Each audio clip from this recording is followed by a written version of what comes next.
আনন্দ রাধিকার হানিমুনের রিসর্টের ভাড়া ১৯ লক্ষ টাকা। হানিমুনে কোথায় গিয়েছেন অনন্ত রাধিকা? চলুন জেনে নেওয়া যাক। আনন্দ আম্বানি ও রাধিকা মার্চেন্টের রাজকীয় বিয়ে গোটা বিশ্ব দেখেছে। এমন রাজকীয় বিয়ে তেমন একটা দেখা যায়নি। দেশের বিভিন্ন প্রান্তে ৩বার প্রি ওয়েডিংয়ের পর ১২ই জুলাই রাজকীয়ভাবে ৪ হাত এক হয়েছে আনন্দ ও রাধিকার। বিয়ের পর এবার হানিমুনের পালা। আনন্দ রাধিকা হানিমুনের জন্য গিয়েছে কোস্টারিকায়।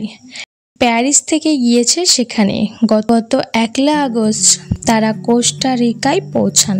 জন্য লাক্সারিয়াস 4 সিজন রিসর্ট সালাস ওয়ালাস বুক করা হয়েছে। এখানে ৬টি বেডরুম রয়েছে।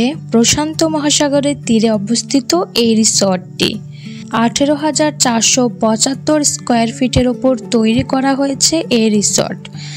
ভিতরে এই লাক্সারিয়াস রিসর্টটি দেখলে চোখ দাঁড়িয়ে যাবে। রিসর্টে আছে সুইমিং পুল, প্রাইভেট বার এবং অন্যান্য সুযোগ সুবিধা।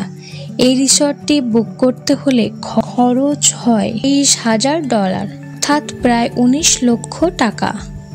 তো বন্ধুরা, আমার ভিডিওটি যদি ভালো লাগে অবশ্যই একটা লাইক করবেন এবং আমার চ্যানেলটি সাবস্ক্রাইব করে পাশে থাকবেন।